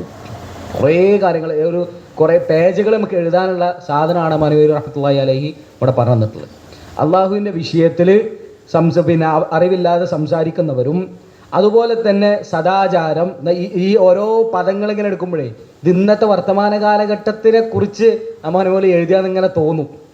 അതാണ് ഇത് തന്നെ എടുത്ത് വായിക്കാനുള്ള കാരണം. സത്യവിശ്വാസം, സദാചാരം, ധാർമ്മിക ബോധം മുതലായവയിൽ നിന്ന് മനുഷ്യരെ അകറ്റി നിർത്തുവാൻ പരിശ്രമം നടത്തുക, നിർമ്മത നിരീശ്വര സിദ്ധാന്തങ്ങൾ പ്രചരിപ്പിക്കുക, അന്ധവിശ്വാസങ്ങളും അനാചാരങ്ങളും നിലനിർത്തുവാൻ യത്നിക്കുക, ശരിയായ അറിവോ ലക്ഷ്യമോ ന്യായമോ കൂടാതെയുള്ള തർക്കങ്ങൾ നടത്തുക, ഇതിനൊക്കെ അപ്പുറത്ത് സത്യത്തിലും ലക്ഷ്യത്തിലും സംശയം ജനിപ്പിക്കുന്ന വിമർശനങ്ങൾ നടത്തുക എന്നിങ്ങനെയുള്ള പ്രവർത്തനങ്ങൾ നടത്തുന്ന പിശാചുക്കൾ, അവർ മനുഷ്യരിൽപ്പെട്ടവരാണെങ്കിലും ജിന്നുകളിൽപ്പെട്ടവരാണെങ്കിലും അവരൊക്കെ ഈ ആയത്ത് അവർക്ക് ശക്തമായ ഒരു താക്കീതാണ് കൊടുക്കുന്നത് എന്നാണ് അമാനി മൗലവി റഹ്മത്തുള്ളാഹി അലൈഹി പറയുന്നത്. ശേഷം അടുത്തൊരു ചെറിയൊരു പാരഗ്രാഫും കൂടി. സത്യവും ലക്ഷ്യവും മറച്ചുകൊണ്ടോ അവയെ ചോദ്യം ചെയ്തുകൊണ്ടോ തർക്കത്തിനും വിമർശനത്തിനും മെനക്കെടുന്നവർ ധിക്കാരശീലന്മാരായ പിശാചുക്കൾ തന്നെ. അതായത് സത്യവും ലക്ഷ്യമൊക്കെ മറച്ചു വെച്ചുകൊണ്ട്, അല്ലെങ്കിൽ സത്യമൊക്കെ അറിഞ്ഞിട്ടും അതിനെതിരെ വെറുതെ വിമർശനങ്ങൾ നടത്തിക്കൊണ്ട് ചോദ്യം ചോദിച്ചുകൊണ്ട് ഇങ്ങനെ നടക്കുന്ന ആളുകൾ അവർ ശൈത്വാനുൽ മരീദ് തന്നെയാണ് എന്ന് മാനുവൽ റഹ്മത്തുള്ളാഹി പറയുന്നത്. ലക്ഷ്യവും യാഥാർത്ഥ്യവും അറിയുവാൻ ശ്രമിക്കാതെ അതിന് വഴങ്ങുന്നവരും, ഇതും പ്രത്യേകം ശ്രദ്ധിക്കണ്ട. അതായത് എന്താണ് ലക്ഷ്യം എന്നോ അതല്ലെങ്കിൽ എന്താണ് സത്യം എന്നൊന്നും ഒന്നും അറിയണ്ട. ചിലർക്ക് പറയല്ലോ, പിന്നെ പ്രത്യേകിച്ച് നബിദിനൊക്കെ വരുമ്പോൾ നമ്മൾ കുറേ കേട്ടുള്ള വീഡിയോ ഇന്ന ഉസ്താമാരൊക്കെ പോകുന്ന നരകത്തിൽ കാണാൻ ഞങ്ങൾക്ക് ആ നരകം മതി എന്നൊക്കെ പറയുന്ന വർത്താനൊക്കെ കേൾക്കാലോ. അത് എന്താണ് ലക്ഷ്യം എന്ന് അറിയാനും താല്പര്യമില്ല, പഠിക്കാനും താല്പര്യമില്ല. അങ്ങനെ നടക്കുന്ന ആളുകളെ സംബന്ധിച്ചിടത്തോളം അവരെന്താണ്, ലക്ഷ്യവും യാഥാർത്ഥ്യവും അറിയുവാൻ ശ്രമിക്കാതെ അതിന് വഴങ്ങുന്നവർ അവരെ പിൻപറ്റി നടക്കുന്ന അനുയായികളുമാകുന്നു. സത്യം വെളിപ്പെടുവാൻ വേണ്ടി ലക്ഷ്യത്തിൻ്റെ അടിസ്ഥാനത്തിൽ വാഗ്വാദം നടത്തുന്നതിന് വിരോധമില്ലെന്ന് മാത്രമല്ല അത് ആവശ്യവും കൂടിയായിരിക്കും. എന്നാൽ സത്യം മനസ്സിലാക്കി കൊടുക്കാൻ നടത്തുന്ന ചർച്ചകളും സംവാദങ്ങളും തർക്കങ്ങളും അല്ല അവിടെ ഉദ്ദേശിക്കുന്നത്. അത് ആവശ്യവുമാണ്, ചില ഘട്ടത്തിൽ അത്യാവശ്യമായിരിക്കും.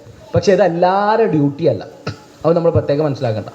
പലപ്പോഴും പിന്നെ ഫേസ്ബുക്കിലും ഇതിലൊക്കെ ഇങ്ങനെ കാണുമ്പോൾ ഓരോ വിഷയങ്ങൾ വരുമ്പോൾ ഓരോരുത്തരോട് തർക്കിക്കുക എന്ന് പറഞ്ഞ ഒരു സുഖമുള്ള പരിപാടി അവരായിരിക്കും.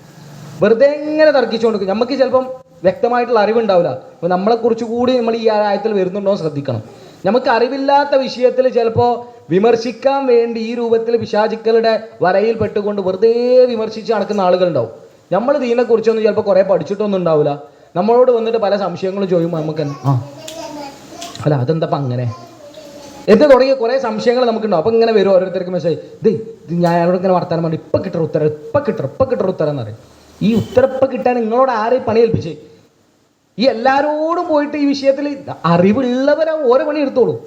അറിവുള്ളവരാണ് എന്ത് ചെയ്യുന്നുണ്ട് ആ വിഷയങ്ങൾ സംസാരിക്കേണ്ടത്. എല്ലാവരും എല്ലാ വിഷയത്തിലും കയറിയിട്ട് അഭിപ്രായം പറയാൻ ഇത് പടച്ചോന്റെ ദീനാണ്. നമുക്ക് തോന്നിയ രൂപത്തിൽ എല്ലാ വിഷയത്തിലും അഭിപ്രായം പറയാനുള്ളതല്ല, എല്ലാവരോടും തർക്കം നടത്താനുള്ള.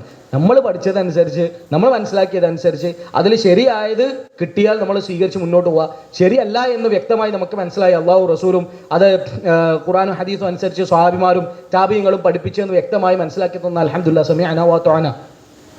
അതല്ലാതെ പിന്നെ നമുക്ക് കുറച്ചൊക്കെ അറിവുണ്ട് എന്ന് കാണിക്കാൻ വേണ്ടിയോ അതല്ലെങ്കിൽ ആളുകളോട് വെറുതെ ഇങ്ങനെ തർക്കിച്ചുകൊണ്ടിരിക്കാനോ വേണ്ടിയോ മുന്നോട്ട് ഇറങ്ങി ചെന്നാൽ അവസാനിക്കുക നമ്മളെ ഈമാനും കൂടി നഷ്ടപ്പെടുന്ന അവസ്ഥയിലായിരിക്കും. അതും നമ്മൾ പ്രത്യേകം ശ്രദ്ധിക്കേണ്ടതാണ്. അപ്പോൾ അറിവുള്ളവർ അത് ചെയ്തുകൊണ്ടിരിക്കേണ്ട വിഷയവുമാണ്. സത്യം വെളിപ്പെട്ടാൽ ഉടനെ അത് സ്വീകരിക്കുകയും ലക്ഷ്യത്തെ പരാജയപ്പെടുത്താൻ മാർഗം അന്വേഷിക്കാതിരിക്കുകയും ചെയ്യുന്നത് നല്ല തർക്കത്തിൻ്റെ ലക്ഷണമാകുന്നു. ഇതും ശ്രദ്ധിക്കേണ്ട. സത്യം മനസ്സിലായി കഴിഞ്ഞാൽ പിന്നെ അത് സ്വീകരിക്കുക. അതുപോലെ തന്നെ ലക്ഷ്യത്തെ പരാജയപ്പെടുത്താൻ നമ്മൾ ആ ഒരു സത്യത്തെ പരാജയപ്പെടുത്താൻ വേണ്ടി ഇങ്ങനെ മാർഗം. പിന്നെ യഹൂദികളുടെ ഒരു സ്വഭാവമാണ്, അവർക്ക് സത്യം അറിയാം. ഗൈറിൽ മഗ്ദൂബി അലൈഹിം വലദ്ദാല്ലീൻ എന്ന് ഈ ഗൈറിൽ മഗ്ദൂബ്, അവർക്ക് അവരുടെ മേൽ അള്ളാഹുവിൻ്റെ കോപം വരാനുള്ള കാരണം എന്താ? അവർക്ക് സത്യം അറിയായിരുന്നു, പക്ഷെ അവരത് മറച്ചു വെച്ചു, അല്ലെങ്കിൽ അതിനെ നേരിടാൻ വേണ്ടി കുറേ കളവുകൾ പ്രചരിപ്പിക്കാൻ വേണ്ടി ശ്രമിച്ചു. യഹൂദികളുടെ സംഭവങ്ങൾ എടുത്ത് നോക്കിയാൽ മൊത്തത്തിൽ ഇങ്ങനെ കാണാം. നബി സല്ലല്ലാഹു അലൈഹി വസല്ലം വരുന്നവരെ അവരിങ്ങനെ കാത്ത് നിൽക്കുകയാണ് നബീനെ. കാരണം എന്താ? ഇബ്രാഹിം നബി അലൈഹി സ്വലാത്തു വസ്സലാമിൻ്റെ ആഗമനത്തിന് ശേഷം പിന്നീട് വരുന്ന പ്രവാചകന്മാരൊക്കെ ഇവിടുന്ന ബനൂ ഇസ്രായേലിയരിൽ നിന്നാണ്. അഥവാ യാക്കൂബ് നബി അലൈഹി സ്വലാത്തു വസ്സലാമിൻ്റെ വേറൊരു പേരാണ് ഇസ്രായേൽ എന്നുള്ളത്. ഇസ്രായേൽ എന്നുള്ളത് യാക്കൂബ് നബിൻ്റെ പേരാണല്ലോ. യാക്കൂബ് നബിയുടെ മക്കളാണ് ബനൂ ഇസ്രായേലിയർ. പിന്നെ വരുന്ന നബിമാർ മുഴുവൻ അവരിൽ നിന്നാണ്. വ്യക്തമായി ആ പ്രവാചകന്മാരെ പിന്തുടരുന്നവർക്ക് അറിയാം അവസാനത്തെ ഒരു പ്രവാചകൻ വരാനുണ്ടെന്നും അവർക്കൊക്കെ വ്യക്തമായിട്ട് അറിയാം. അവർ അവസാനത്തെ പ്രവാചകന് വേണ്ടി കാത്തു നിൽക്കുന്ന ഒരവസ്ഥയാണ്. പ്രത്യേകിച്ച് അറബികളുമായിട്ട് യുദ്ധം ഉണ്ടാവും യഹൂദികൾ. അപ്പോഴൊക്കെ പറയും, ഞങ്ങൾ കാണിച്ചു തരട്ടോ, ഞങ്ങൾക്കൊരു നബി വരാനുണ്ട്, എന്നിട്ട് ഞങ്ങൾ ഇതിനൊക്കെ പകരം വിട്ടു. ഇത് പറഞ്ഞുകൊണ്ടിരിക്കുന്ന യഹൂദികൾക്കെതിരിൽ അറബികളിൽ നിന്നാണ് പിന്നെന്ത് വരുന്നത്? നബി വരുന്നത്. ഇസ്മായിൽ നബി അലൈഹി സ്വലാത്തു വസ്സലാമിൻ്റെ സന്താന പരമ്പരയിലാണ് നബി സല്ലല്ലാഹു അലൈഹി വസല്ലം വരുന്നത്.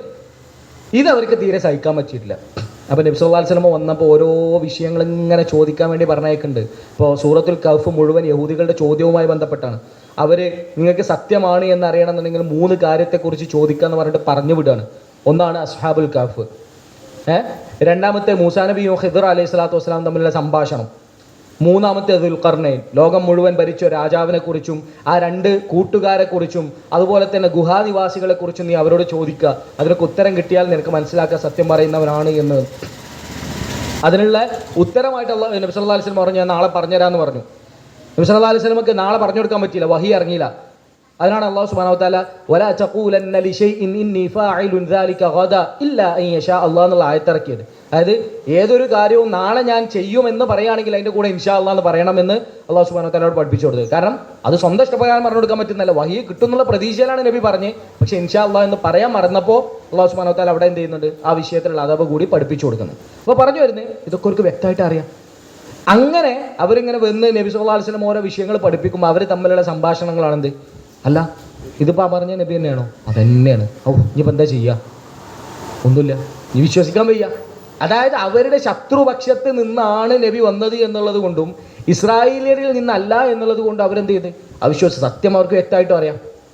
അപ്പോൾ ഇതിൻ്റെ ഒരു പ്രശ്നം എന്താ വെച്ചാൽ ഈ ഒരു വാശി ഉള്ളിലുണ്ടായി കഴിഞ്ഞാൽ പിന്നെ സത്യത്തെ സ്വീകരിക്കാൻ ഭയങ്കര പ്രയാസമായിരിക്കും. അതുകൊണ്ട് തന്നെ യഹൂദികളുടെ മൊത്തം ചരിത്രം എടുത്ത് നോക്കിയാൽ അതിൽ അബ്ദുല്ലാഹി ഇബ്നു സലാം റളിയല്ലാഹു അൻഹു തുടങ്ങിയ വളരെ കുറച്ച് ആളുകൾ, എണ്ണപ്പെട്ട ആളുകൾ മാത്രമേ ഇസ്ലാമിലേക്ക് വന്നിട്ടുള്ളൂ. അത് ആ വാശിൻ്റെ പ്രശ്നമാണ്. അറിവില്ലാതെ നമ്മൾ കുറേ കാര്യങ്ങൾ പറഞ്ഞ് നടക്കുമ്പോൾ പിന്നീട് നമുക്ക് സംഭവിക്കാൻ പോകുന്ന ഒരു പ്രശ്നമാണ്. നമ്മൾ കുറേ കാര്യങ്ങളൊക്കെ പിന്നെ പറഞ്ഞിങ്ങനെ നടന്നിട്ട് പിന്നെ ഇങ്ങനെ അതിനെതിരായിട്ട് സത്യം വരുമ്പോൾ ഇനിയിപ്പോൾ എങ്ങനെ ഞാൻ പറഞ്ഞതൊക്കെ തെറ്റാണെന്ന് ആൾക്കാരെ മുമ്പിൽ പറയുക എന്നുള്ളൊരു മടി കാരണം പിന്നെ ആ പിടിച്ചതിന് 4 കൊമ്പ് എന്ന് പറഞ്ഞാൽ ഇങ്ങനെ ന്യായീകരിച്ച് നടക്കും. പിന്നെ ഇത് ഇങ്ങനെ ഓരോ പ്രാവശ്യം ന്യായീകരിക്കുന്ന മുന്നോട്ട് ഇങ്ങനെ പോകുമ്പം പിന്നെ റിവേഴ്സ് അടിക്കാൻ ഭയങ്കര പ്രയാസമായിരിക്കും. നമ്മൾ വളരെ ശ്രദ്ധിക്കണം. നമുക്ക് അറിവില്ലാത്തൊരു വിഷയത്തിൽ സംസാരിക്കാതിരിക്കുക എന്നുള്ളതാണ് ഏറ്റവും സിമ്പിളായിട്ട് പറഞ്ഞാൽ രക്ഷപ്പെടാനുള്ള മാർഗ്ഗങ്ങളിലൊന്ന്.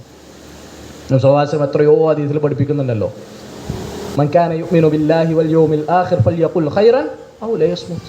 ഒന്നുകിൽ നല്ലത് പറയട്ടെ, അല്ലെങ്കിൽ അവൻ മിണ്ടാതിരിക്കട്ടെ. അപ്പോൾ ആവശ്യമില്ലാത്ത വിഷയങ്ങളിൽ തർക്കിക്കാൻ പോവുക എന്നുള്ളത് അത് മൊത്തത്തിൽ പിന്നെ പിശാചുക്കളുടെ സ്വഭാവമായിട്ട് ഇവിടെ പറയുന്നതോടു കൂടി തന്നെ നമ്മളിലേക്കും അതിൻ്റെ എന്തെങ്കിലും ഒരു സ്വഭാവങ്ങൾ, ഇപ്പം മുനാഫിക്കളുടെ സ്വഭാവങ്ങൾ 3 ആയത്തുൽ മുനാഫിഖ് സലാസുൻ എന്ന് പറയുമ്പോൾ അതിൻ്റെ ഏതെങ്കിലും സ്വഭാവം നമ്മളിൽ വരുമ്പോൾ ആ നിഫാഖിൻ്റെ ഒരു അംശം നമ്മളിലുണ്ടെന്നാണല്ലോ മനസ്സിലാക്കേണ്ടത്. അതേപോലെ തന്നെയാണ് ഈ ഓരോ വിഷയങ്ങളും. പിശാചുക്കളുടെ വിഷയങ്ങൾ പറയുമ്പോൾ അതിലേതെങ്കിലും ഒരു വിഷയം നമ്മളിൽ ഉണ്ടെങ്കിൽ നമ്മൾ മനസ്സിലാക്കണം ആ പിശാചിയത്ത് അല്ലെങ്കിൽ ശൈത്വാനിയത്ത് കുറച്ച് നമ്മളിലും ഉണ്ട് എന്നാണ് നമ്മളവിടെ മനസ്സിലാക്കേണ്ടത്. അങ്ങനെ അമാനി മൗലവി റഹ്മത്തുള്ളാഹി അലൈഹി അവസാനിപ്പിക്കുന്ന ഒരു ഹദീസ് പറഞ്ഞുകൊണ്ടാണ് ഇബ്നു മാജയും അതുപോലെ ഇമാം അഹ്മദ് റഹ്മത്തുള്ളാഹി അലൈഹിയും തിർമിദിക്ക് ഉദ്ധരിക്കുന്ന ഒരു ഹദീസ്, മാ ضل قوم بعد هدى كانوا عليه إلا أوتوا الجدل.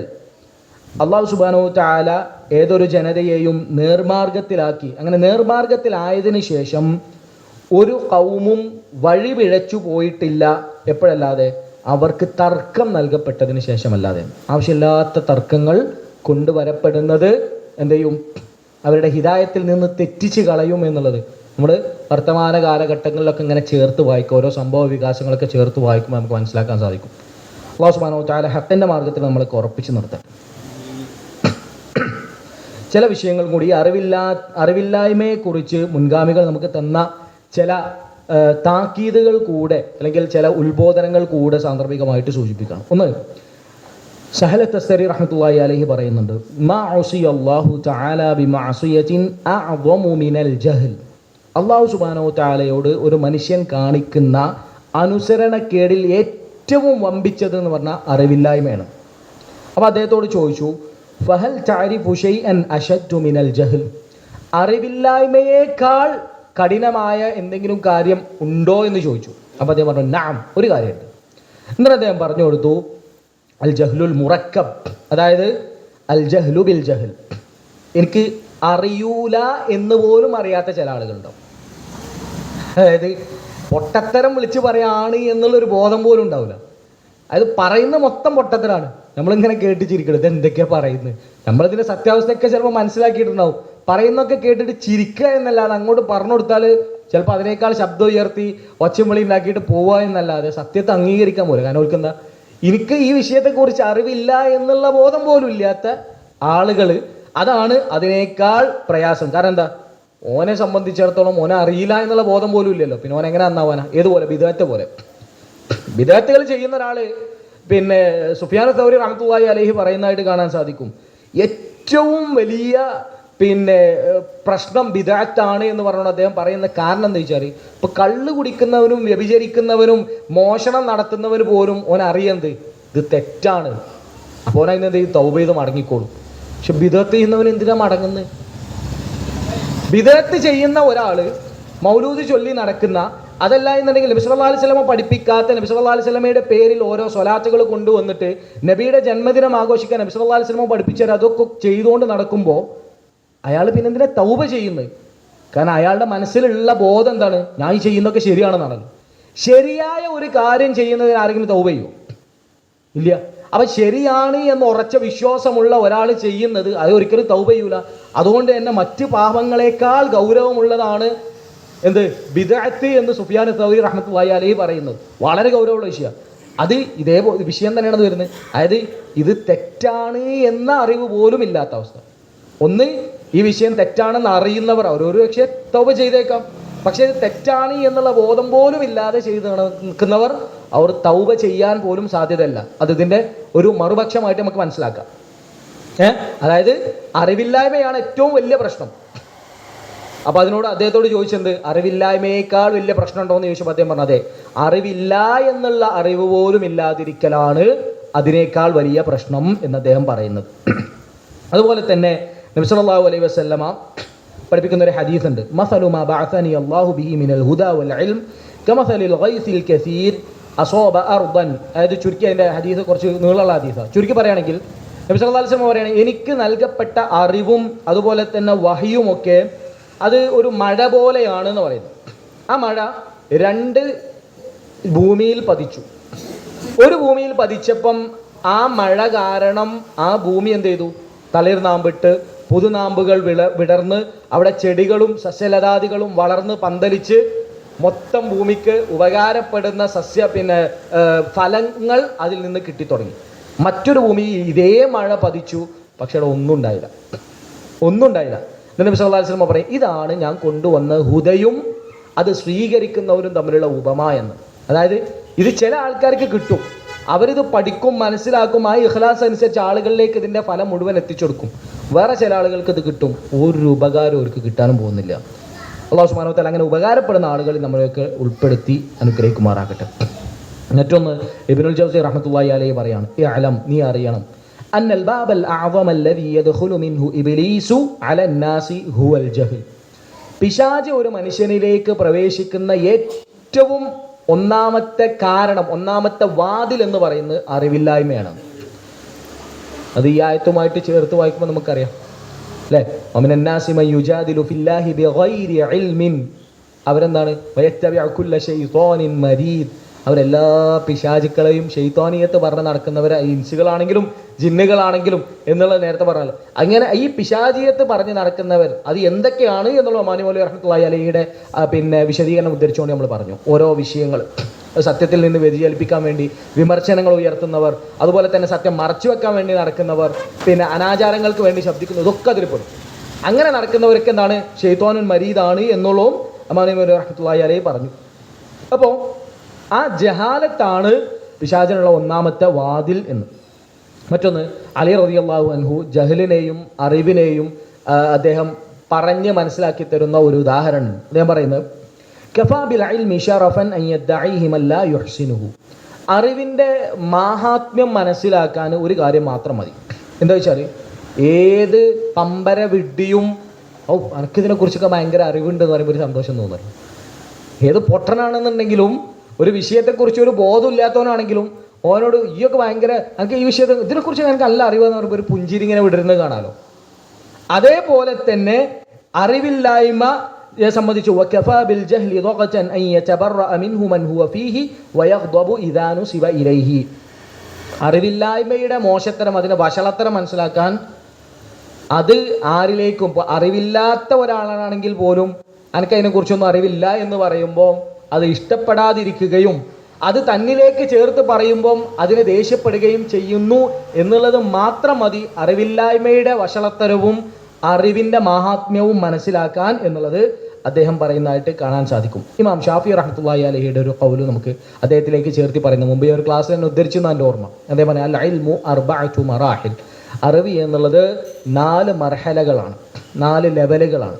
ഒന്നാമത്തെ മർഹല എന്ന് പറഞ്ഞാൽ അതിൽപ്പെട്ട ഒരാളെ സംബന്ധിച്ചിടത്തോളം അവന് ഒരു ഫസ്റ്റത്തെ ലെവൽ, ഒന്നാമത്തെ സ്റ്റെപ്പ് ഇങ്ങനെ നടന്നപ്പോൾ ഒരു ബേസിക് ആയിട്ടുള്ള ഒരു കുറച്ച് അറിവുകളൊക്കെ കിട്ടിയപ്പോൾ അവൻ വിചാരിക്കും ഞാനാണ് ലോകത്ത് ഏറ്റവും അറിവുള്ളവൻ. ഇത് ഒന്നാമത്തെ ലെവലാണ്. രണ്ടാമത്തെ ലെവലിലേക്ക് എത്തിക്കഴിഞ്ഞാൽ അവന് മനസ്സിലാക്കും അന്നമാ ഫാതഹു മിനൽ ഇൽമി കസീറുൻ. കുറച്ചും കൂടി ഇങ്ങനെ പഠിച്ചു പൊന്തുമ്പോൾ അവന് തോന്നും ഞാൻ പഠിക്കാത്ത കുറേ കാര്യങ്ങളുണ്ട് എന്നുള്ളൊരു ബോധം തോന്നും. മൂന്നാമത്തെ ഒരു അവസ്ഥയിലേക്ക് എത്തുമ്പോൾ അവന് മനസ്സിലാവും അന്നമാ ഫാതഹു അക്സറു ബികസീരിൻ മിമ്മാ ബലഗഹു. അതായത് മൊത്തം അറിവിൻ്റെ 10 പോലും എനിക്ക് കിട്ടിയിട്ടില്ല. അതായത് ഇങ്ങനെ പഠിച്ച് ഇങ്ങനെ കയറുമ്പോഴാണ് ഞാൻ ഒന്നും പഠിച്ചിട്ടില്ല എന്നുള്ള ബോധം വരിക. അതാണ് അറിവിൻ്റെ മൂന്നാമത്തെ സ്റ്റെപ്പ്. ഇമാം മാലിക് റഹ്മത്തുള്ളാഹി അലൈഹിയുടെ അടുക്കൽ വന്നിട്ട് ഒരാൾ കുറേ ചോദ്യങ്ങൾ, കുറേ ദൂരെ നിന്ന് വന്നിട്ടാണ് ചോദ്യങ്ങൾ ചോദിക്കുന്നത്. 30ഓളം ചോദ്യം ചോദിച്ചിട്ട് 27ഓളം ചോദ്യങ്ങൾ അദ്ദേഹം ഉത്തരം പറഞ്ഞ് എനിക്കറിയില്ല എന്നാണ്. അപ്പം അറിവില്ല എന്ന് പറയുന്നത് അറിവുള്ളതിൻ്റെ പകുതിയാണ്, അറിവിൻ്റെ പകുതിയാണ് അറിവില്ല എന്ന് പറയുന്നത് എന്നൊക്കെ പണ്ഡിതന്മാർ പറയുന്നതായിട്ട് കാണാൻ സാധിക്കും.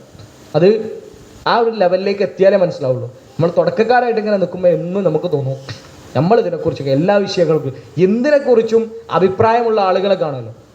എന്ത് ചോദിച്ചാലും അഭിപ്രായം ഉണ്ടാവും. എല്ലാത്തിനെക്കുറിച്ചും അലിഫും ബാവും മാത്രമേ അറിയുള്ളൂ, അതിൻ്റെ അപ്പുറത്തുള്ള ഒന്നും ചിലപ്പോൾ അറിയലും ഉണ്ടാവുകയില്ല. അതുപോലെ തന്നെ പിന്നെ മുൻഗാമികളുടെ വിഷയങ്ങളൊക്കെ നമുക്ക് ഒരുപാട് സംഭവങ്ങൾ അറിവുമായി ബന്ധപ്പെട്ട് നമുക്ക് കാണാൻ സാധിക്കും. ഏറ്റവും ചുരുക്കി പറഞ്ഞു നബി സല്ലല്ലാഹു അലൈഹി വസല്ലം പറയുന്നു ത്വലബുൽ ഇൽമി ഫരീദത്തുൻ അലാ കുല്ലി മുസ്ലിം. ഒരു മുസ്ലിമാണോ അവനെ സംബന്ധിച്ചിടത്തോളം അറിവ് തേടുക എന്നുള്ളത് നിർബന്ധമാണ്. കാരണം അതൊക്കെ ഈ ആയത്തിലേക്ക് നമ്മൾ ചേർത്ത് വായിക്കുമ്പോൾ നമുക്ക് മനസ്സിലാവാം. അറിവില്ലാതിരുന്നാൽ പിന്നെ സംഭവിക്കാൻ പോകുന്നത് അള്ളാഹുവിൻ്റെ വിഷയത്തിൽ, അത് നേരത്തെ പറഞ്ഞ അള്ളാഹുവിൻ്റെ അസ്മാകളോ സിഫാത്തുകളോ ഇന്ന് നമുക്ക് കാണാൻ സാധിക്കുമല്ലോ. സുബ്ഹാനല്ലാഹ്, ഇവിടെ കേരളക്കരയിൽ തന്നെ കാണാൻ സാധിക്കും അള്ളാഹുവിൻ്റെ അസ്മാകളും സിഫാത്തുകളുമായി ബന്ധപ്പെട്ടൊക്കെ. അതിനെക്കുറിച്ച് നമുക്ക് ഒരിക്കലും അന്വേഷിച്ചെത്താൻ കഴിയൂല.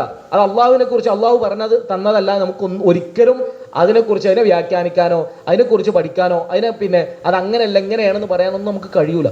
പക്ഷെ അതൊക്കെ പറഞ്ഞു നടക്കുന്ന, അതിനെ വ്യാഖ്യാനിക്കാനും അതിനാവശ്യമില്ലാത്ത ഓരോ വിഷയങ്ങളിലേക്ക് കൊണ്ടു ചെന്നെത്തിക്കുന്ന ഒരുപാട് ആളുകളെ കാണും. മുൻഗാമികൾ ആരുകളൊന്ന് ആലോചിക്കുകയാണ്, അള്ളാഹുവിൻ്റെ അസ്മാകളും സിഫാത്തുകളൊക്കെ പഠിപ്പിച്ച സമയത്ത് സ്വഹാബിമാരാരെങ്കിലും ചോദിച്ചു അതെങ്ങനെ എന്നുള്ള ഒരൊറ്റ ചോദ്യം ഒരാളും ചോദിച്ചിട്ടില്ല. ഇന്ന് അള്ളാഹു ഇസ്തവ അലൽ അർശ് എന്ന് പറഞ്ഞപ്പോൾ, അള്ളാഹു അർശിൽ ഇസ്തിവാ ചെയ്തു എന്ന് പറഞ്ഞപ്പോൾ ഒരു സ്വഹാബി ചോദിച്ചിട്ടില്ല എങ്ങനെ എന്നത്, ഒരു താബിഈൻ ചോദിച്ചിട്ടില്ല. ഇമാം മാലിക് റഹ്മത്തുള്ളാഹി അലൈഹിയുടെ സദസ്സിലാണ് ഒന്നാമതായിട്ട് ഒരാൾ ചോദിക്കുന്നത് എങ്ങനെ കൈഫൽ ഇസ്തിവാ. ഉടനെ തന്നെ ഇമാം മാലിക് റഹ്മത്തുള്ളാഹി അലൈഹി കൊടുക്കുന്ന ഒരു ഉത്തരമുണ്ട്, അൽ ഈമാനു ബിഹി വാജിബുൻ.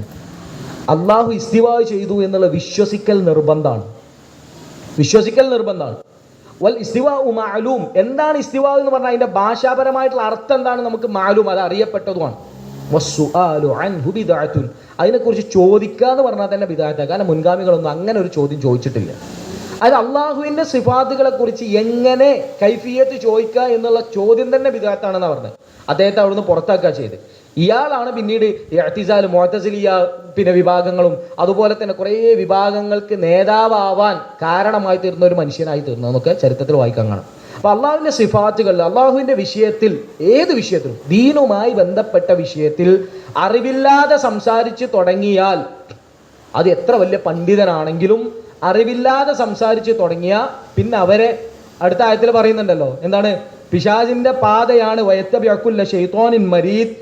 പിന്നെ കുതിബ അലൈഹി അന്നഹു മൻ തവല്ലാഹു. അങ്ങനെ പിശാചിനെ പിന്തുടർന്നാൽ, പിശാചിനെ പിന്തുടരുന്നവരുടെ പേരിൽ എഴുതപ്പെട്ട വിഷയം എന്താ, പിശാച് അവരെ യുദുല്ലുഹു, അവനെ വഴിപഴപ്പിക്കും. അത് എത്ര വലിയ പണ്ഡിതനാണെങ്കിലും എത്ര സാധാരണക്കാരനാണെങ്കിലും അറിവില്ലാതെ സംസാരിച്ച് തുടങ്ങിയാൽ, ദീനിനെ കുറിച്ച് അറിവില്ലാതെ സംസാരിച്ച് തുടങ്ങിയാൽ പിശാചിനെ അവൻ പിന്തുടരും. പിശാചിനെ പിന്തുടർന്നാൽ പിശാചിനെ വഴിപിഴപ്പിക്കും.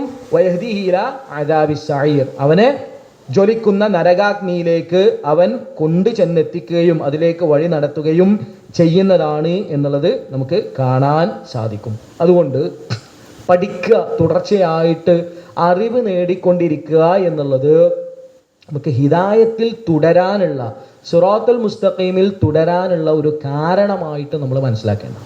മഹാന്മാരായ മുൻഗാമികളൊക്കെ അങ്ങനെ പഠിപ്പിക്കും. മഹാനായ അബൂദർദ റഹ്മത്തുള്ളാഹി അലൈഹി പറയുന്നുണ്ട്, ലഅൻ അതഅല്ലമ മസ്അലതൻ അഹബ്ബു ഇലയ്യ മിൻ ഖിയാമി ലൈലത്തിൻ. ഒരു രാത്രി മുഴുവൻ നിന്ന് നമസ്കരിക്കുന്നതിനേക്കാൾ എനിക്കിഷ്ടം ഒരു മസ്അലത്തെങ്കിലും ഇരുന്ന് ശരിക്ക് പഠിച്ച് മനസ്സിലാക്കുകയാണ് എന്ന്. അദ്ദേഹത്തിന് മറ്റൊരു ഖൗലും കാണാം, കുൻ ആലിമൻ. ഒന്നുകിൽ നീ ഒരു പണ്ഡിതനാവണം, അറിവുള്ളവനാകണം. ഔ മുതഅല്ലിമൻ, അതല്ലെങ്കിൽ പഠിക്കുന്ന വിദ്യാർത്ഥിയാകണം. മൂന്നാമത്തെ ഔ മുസ്തമിഅൻ, അതല്ലെങ്കിൽ ശ്രദ്ധിച്ച് കേൾക്കുന്നവനെങ്കിലും ആകണം.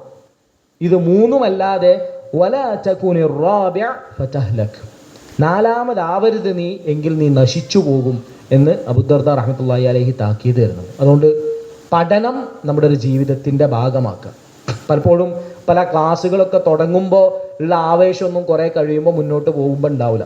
കാരണം പിശാചിന് ഏറ്റവും, നമ്മൾ പറഞ്ഞല്ലോ, പിശാച് ഒരു മനുഷ്യനിലേക്ക് പ്രവേശിക്കാനുള്ള ഒന്നാമത്തെ വാതിലാണ് അറിവില്ലായ്മ എന്നുണ്ടെങ്കിൽ ആ വാതിലടക്കാൻ പിശാച് സമ്മതിക്കൂലല്ലോ. പഠിക്കാൻ വേണ്ടി ഇറങ്ങുമ്പോൾ ബാക്കി ഒന്നിനുള്ള പോലെയല്ല, പഠിക്കാൻ വേണ്ടി ഇരിക്കുമ്പോൾ കുറച്ച് പണി തന്നെയാണ്. ഇബ്നു തൈമിയ്യ റഹ്മത്തുള്ളാഹി അലൈഹിയെ കുറിച്ച് പറയുന്നൊരു സംഭവമുണ്ട്. മുമ്പ് ഞാൻ സൂചിപ്പിച്ചതിന് ഏതൊരു ക്ലാസ്സിൽ ഇവിടെ തന്നെ എനിക്ക് ഓർമ്മയില്ല.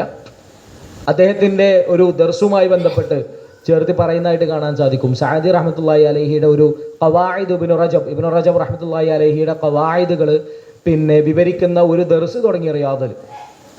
ആ ദർസ് തുടങ്ങുന്ന സമയത്ത് പള്ളിയിൽ ഒരുപാട് ആളുകളുണ്ട്. ദർസ് ഇങ്ങനെ തുടങ്ങി ഇത് തല കുറച്ച് പണിയെടുക്കേണ്ട വിഷയങ്ങളാണ് ഖവായിദുകളൊക്കെ. അതായത് ഫിഖ്ഹിൻ്റെയൊക്കെ ഉസൂലുകൾ, അതിൻ്റെ പിന്നെ അടിസ്ഥാന നിയമങ്ങളൊക്കെ അതാണ് മനസ്സിലാക്കി കഴിഞ്ഞാൽ ഫിഖ്ഹിലെ കുറേ കാര്യങ്ങൾ നമുക്ക് മനസ്സിലാക്കാൻ സാധിക്കും. അപ്പോൾ അതിനുള്ള ഉദാഹരണങ്ങളും കാര്യങ്ങളൊക്കെ പറയാം. കുറച്ച് തല പണിയെടുപ്പിക്കേണ്ടതാണ്.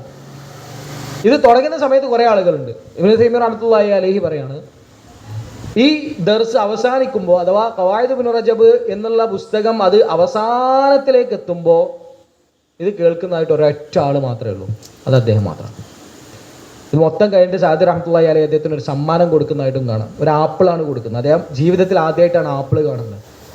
അദ്ദേഹം ചോദിക്കുകയാണ്, ഇത് എങ്ങനെയാണ് കഴിക്കേണ്ടത്, പാകം ചെയ്തിട്ടാണ് കഴിക്കേണ്ടത്, മുറിച്ചിട്ടാണ്, എന്താണ് ഇത്, എങ്ങനെ ഉപയോഗപ്പെടുത്തണം എന്ന് പോലും അദ്ദേഹത്തിന് അറിയില്ല. അപ്പോൾ പറഞ്ഞത് മുറിച്ചിട്ട് വെറുതെ കഴിച്ചാൽ മതി, വേറെ ഒന്നുമില്ല എന്ന് പറയുന്നത്. അപ്പോൾ പറഞ്ഞത് ഇത് പലപ്പോഴും പല ക്ലാസ്സുകളും കാണുമ്പോൾ നമ്മളൊക്കെ പറയാറുള്ളതാണ്. തുടങ്ങുന്ന സമയത്ത് ഇതിപ്പോൾ ആൾക്കാരൊന്നും ഇല്ല, ഇപ്പം ആൾക്കാരൊന്നും വരുന്നില്ല. അതങ്ങനെ തന്നെയാണ് അറിവിൻ്റെ സദസ്സുകൾ. പിന്നെ ഒരു ഉത്ബോധനമൊക്കെ കിട്ടുമ്പോൾ അല്ലെങ്കിൽ എവിടെന്നെങ്കിലും ഒരു ബോധം വരുമ്പോൾ പിന്നെയും തിരിച്ചു വന്നേക്കാം.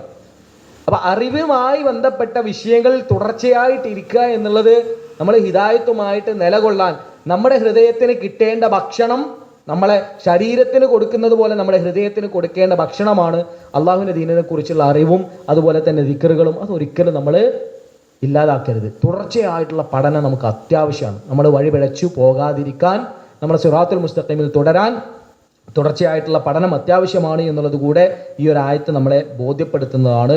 അല്ലാഹു സുബ്ഹാനഹു വ തആല ആ രൂപത്തിൽ നേരത്തെ അബൂ ദർദ റഹ്മത്തുള്ളാഹി അലൈഹി പറയുന്ന പോലെ ഒന്നുകിൽ ഒരു അറിവുള്ളവൻ, അതല്ലെങ്കിൽ ഒരു വിദ്യാർത്ഥി, മതപഠന വിദ്യാർത്ഥിയാകാൻ, അതല്ലെങ്കിൽ ഒന്നുമില്ലെങ്കിൽ ശ്രദ്ധിച്ച് കേൾക്കുന്നവനെങ്കിലും ആകാൻ, നാലാമൻ ആവാതിരിക്കാൻ അല്ലാഹു സുബ്ഹാനഹു വ തആല നമുക്കൊക്കെ തൗഫീഖ് നൽകി അനുഗ്രഹിക്കുമാറാകട്ടെ.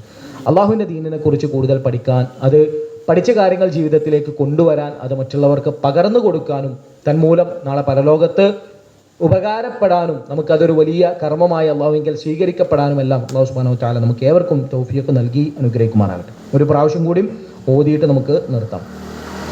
ബിസ്മില്ലാഹിർ റഹ്മാനിർ റഹീം. വമിനൻ നാസി മൻ യുജാദിലു ഫില്ലാഹി ബിഗൈരി ഇൽം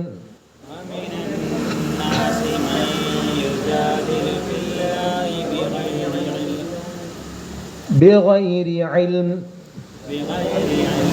ويتبع كل شيطان مريد.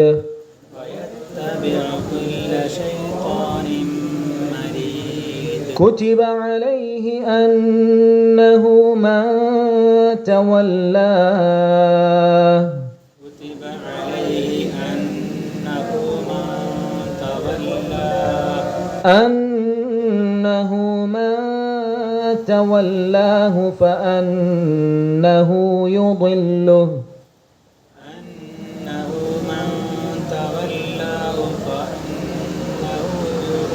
فأنه يضله ويهديه إلى عذاب السعير.